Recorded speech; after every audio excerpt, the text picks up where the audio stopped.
Did something happen? The phone finally connected, and I quickly told my husband. It seems someone broke into the room. Everything is a mess. Your room looks fine, but something might be missing. I'm calling the police right now.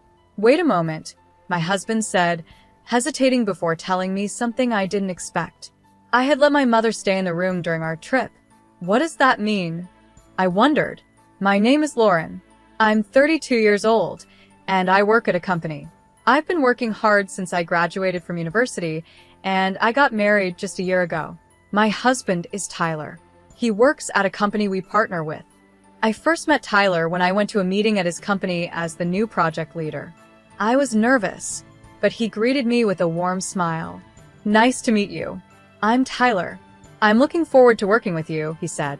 Over time, after a few meetings, we got to know each other better. One day after meeting, Tyler asked me, Lauren, do you have some time now? Would you like to have tea at a cafe? I know. That sounds nice. I'd love to go, I replied.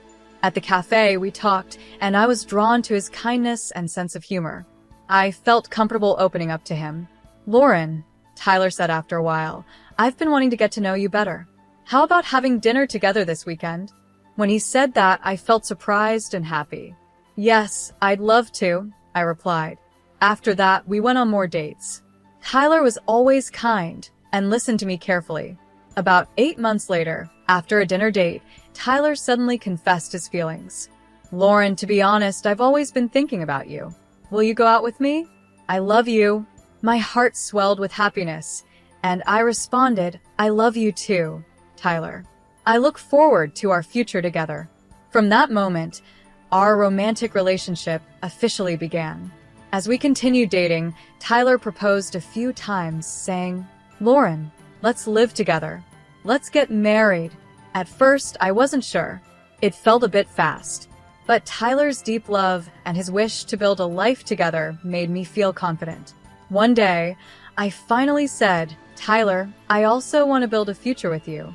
Let's get married. Tyler was overjoyed, and that's when our new life together began. After living alone for so long, sharing meals, watching TV, and having conversations at home with him brought me so much happiness. I am very happy with my married life with Tyler. However, if there's one thing that bothers me, it's my mother-in-law. She had Tyler when she was young, so she's still in her 30s. Tyler was raised by his single mother, and they are very close. They often go shopping together because she invites him, and maybe because of this, she finds it hard to let go of Tyler. She often gets involved in our marriage. For example, when we were picking a dining table for our new apartment, she came along and said, Lauren, how about this table? I think it's wonderful. I hesitated and replied, yes, but it might be a bit too big. She insisted, no, having a large table will make family meals more comfortable, right, Tyler? Then she turned to him for agreement. Tyler said, yeah, maybe a bigger one would be better. With that, my mother-in-law decided. Then it's settled. Also, for some reason, she had a spare key to her house. She often came over without telling us. One day, I came home and she was making clam chowder in the kitchen. Lauren, welcome home. I'm making clam chowder today, she said with a smile. I tried to politely say, Mom, it's a bit troublesome when you come over without telling us first. She smiled back and said, don't be so formal. We're family, and it's no problem for me to visit anytime, right? On top of that, she often asked me to cook for her. Lauren, next weekend, please come to my house with Tyler and cook the meal. I hesitated and said, but you're such a good cook. Why do I need to do it? It's not about that. It's good for young people to work hard. Tyler is looking forward to it. Tyler, looking a little nervous, added, yes, Lauren, your cooking is always delicious. I'm looking forward to it. Her interference kept growing, and it started to stress me out. She wasn't just interfering. She often seemed upset with me and would say things that hurt. For example, when we were celebrating Tyler's birthday at our house recently, she showed up without telling us. Happy birthday, she said when she arrived. Oh, Mom, Tyler said. She noticed me and said, oh, Lauren's here too. Did you have the day off today? Yes, I answered. I took the day off to celebrate Tyler's birthday. She frowned and said, "That's a mistake. Tyler and I were planning to celebrate his birthday just by ourselves. Your presence ruins our plans. I wish you had understood that better." I tried to stay calm and replied, "But I am Tyler's wife now." She shot back, "So, what if you're his wife? Do you think you're more important than his mother? Your marriage is just a piece of paper. Don't get ahead of yourself.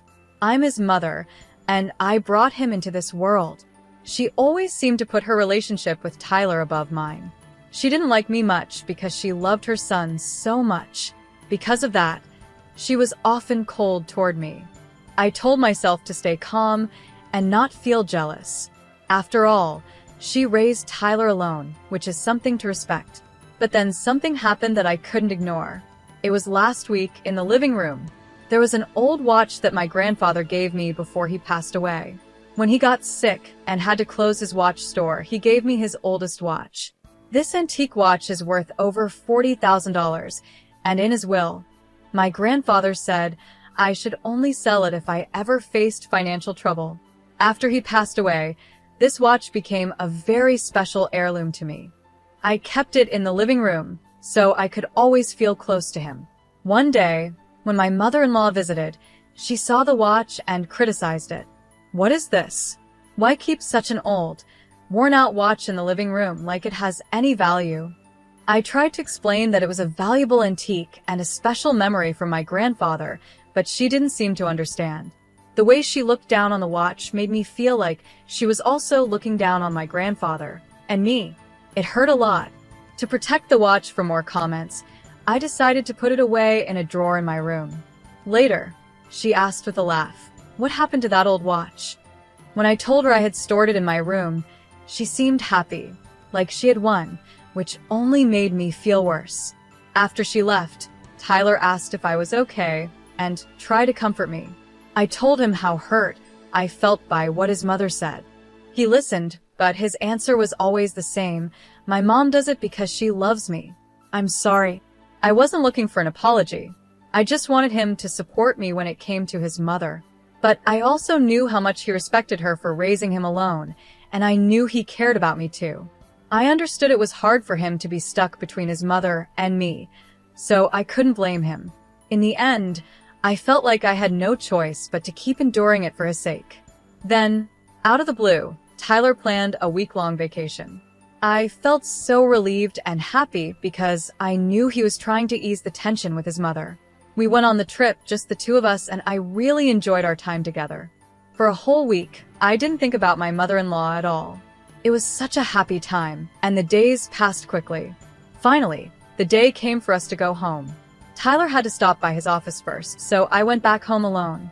As I walked back, thinking about the happy memories from our trip, I unlocked the door to our home. It was our familiar apartment, but as soon as I stepped into the living room, something felt wrong. I couldn't quite figure out what it was at first. I looked around, feeling uneasy. Wait a minute. I remembered that I had closed the windows and curtains tightly before we left, but now I noticed that the curtains were slightly open and the window lock was undone.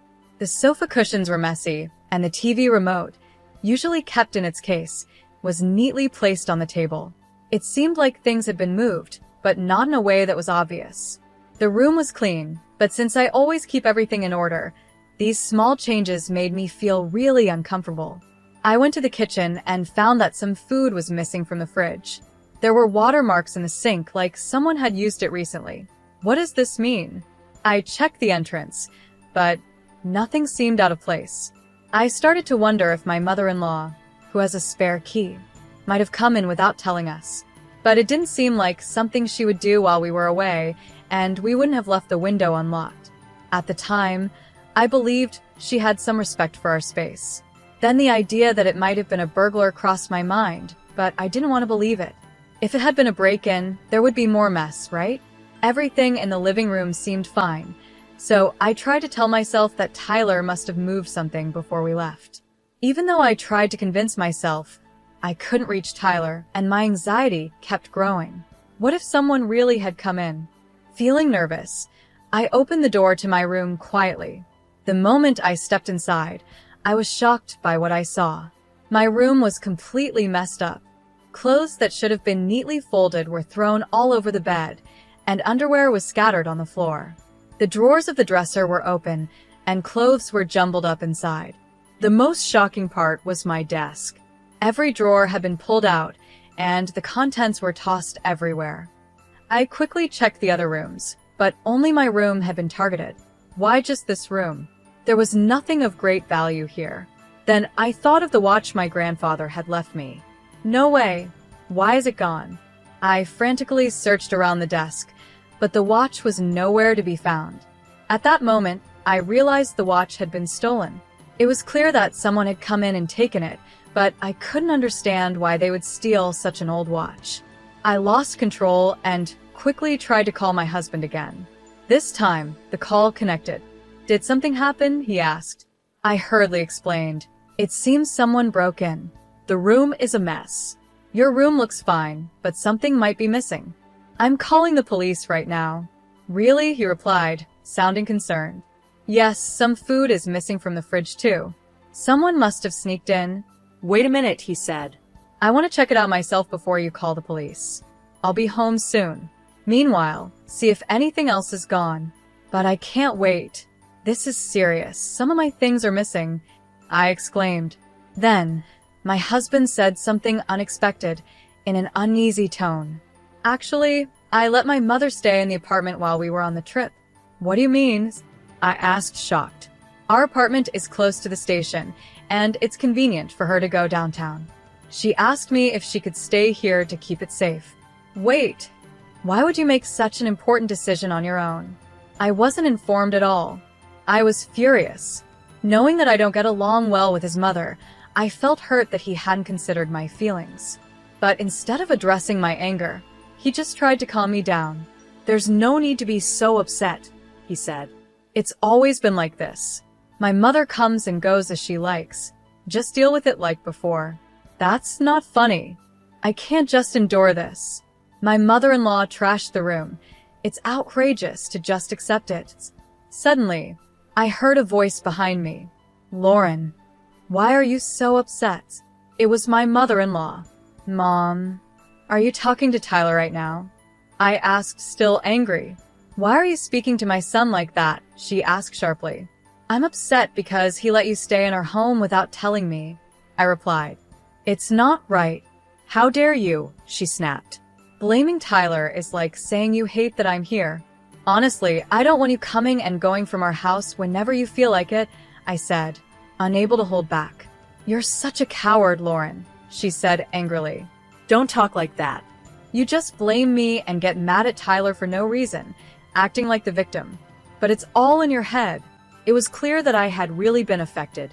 My room had been ransacked, and I knew my mother-in-law had been the one in there. I didn't understand why I was being blamed. What surprised me even more was that Tyler defended her in this situation. After a while, Tyler came home, clearly upset, and sided with his mother, blaming me for overreacting. "I can't believe this, Lauren," he said. "This is unacceptable." I couldn't stand it anymore. I took both Tyler and his mother into my room to show them the mess. Tyler couldn't hide his shock when he saw the state of the room. But my mother-in-law didn't seem surprised at all, almost like she already knew what had happened. It became obvious she was the one responsible. "Mom, be honest. Did you do this?" Tyler asked.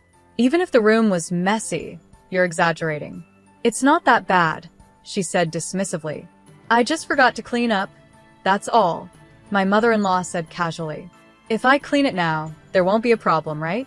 I was going to do it later anyway." "You're being too sensitive." She admitted she was the one who made the mess but showed no regret at all. Tyler stood there, looking uncomfortable, not saying anything. Then she started defending herself.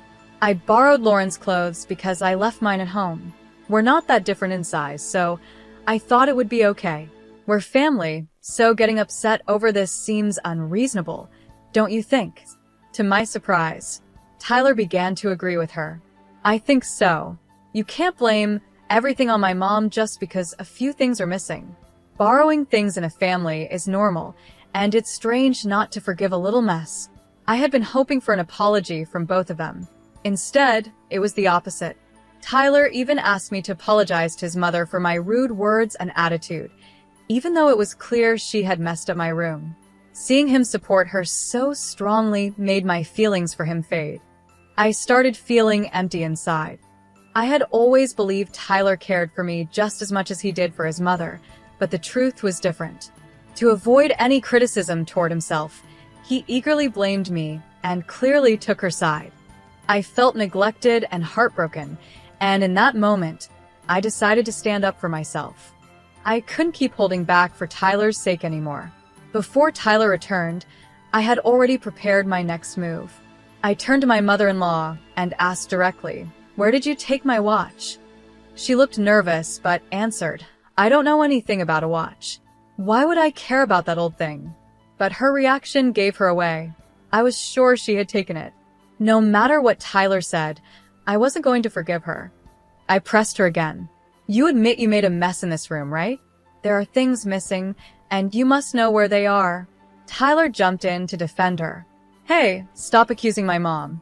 If she says she didn't take it, is it worth getting this upset over just a watch? If you really want to watch that badly, I'll buy you a new one, so let's drop this." "Stop interfering, Tyler," I said firmly. "That watch is the only thing I have left from my grandfather, and it's irreplaceable. I won't give up until I get it back." "I haven't stolen anything. You're being too noisy," my mother-in-law said defensively. "It's fine to be noisy if you didn't steal it," I replied.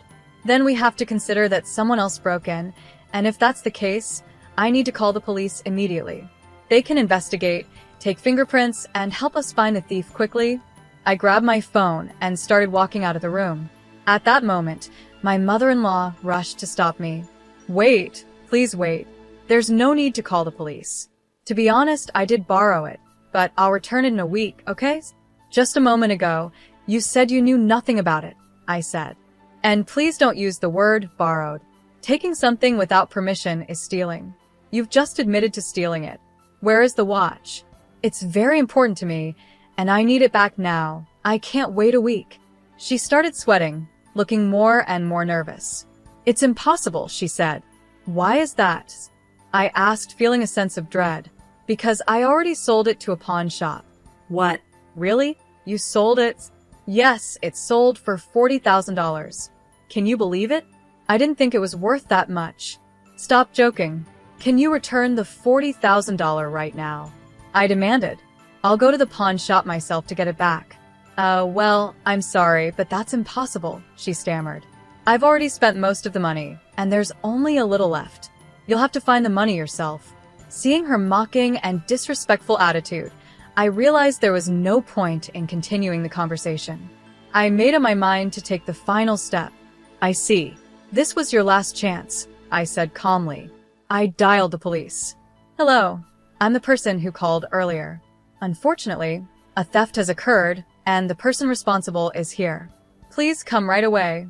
After the call, Tyler and his mother rushed over to me in a panic. "Who did you just call?" they asked. "I called the police," I explained. "I already told them about the situation, and they advised me to check things out first. Now that it's clear you stole my watch and sold it without permission, I've reported it. Not only did you steal it, but you also sold it and used the money for yourself. That's a crime." "What are you talking about?" she snapped. "I was helping you. I turned that old, unnecessary item into cash for you, and instead of being thankful, you called the police." I'm shocked. "Lauren, isn't this going too far?" Tyler added. "My mother is your family too." "Family?" I said, feeling hurt. I can't consider someone who steals my things and doesn't feel bad about it as family. She's a criminal." "A criminal?" "No. I've explained it many times," she protested, but I had already made my decision. "I haven't done anything," my mother-in-law protested. "Well, all of this conversation has been recorded, and I plan to give it to the police as evidence," I replied calmly. "You shouldn't underestimate the police. Once they check the fingerprints and the pawn shop's camera footage, it will be clear that you are the culprit. Continuing to hide it will only make things worse for you." As I spoke, a cold smile on my face, both my mother-in-law and my husband showed their anger. "This is ridiculous. Just because I borrowed it, it's come to this?" "Are you serious?" she fumed. My husband added, "If you do this, I won't hesitate to consider divorce." "Is that what you want? You'll be in trouble too if we get a divorce." It seemed they thought the word divorce would scare me into backing down. But I stayed calm and replied, "I don't mind at all. What's more troubling is that your mother is a criminal. I've been ready for divorce from the start." "Wait, please." "The divorce talk was just a joke," my husband said quickly, sounding panicked. "I got too emotional. Please reconsider. I'll apologize as many times as you want. Just please overlook my mother's actions." Tears appeared in his eyes as he pleaded. Ironically, it was his mother who should have been apologizing, but she just stood there with her arms crossed, staring at me as if to intimidate me. "Your excuses are pointless," I said firmly. "I've forgiven both of you many times, but you always ignore my feelings and keep defending her. This time, I won't forgive either of you." My firm stance left my husband speechless and my mother-in-law furious. "Actually," I continued, "before this incident with the watch, I had already been hurt by your mother several times. After one payday, $1,000 I had left at home went missing. I knew she had been around, but I didn't have proof.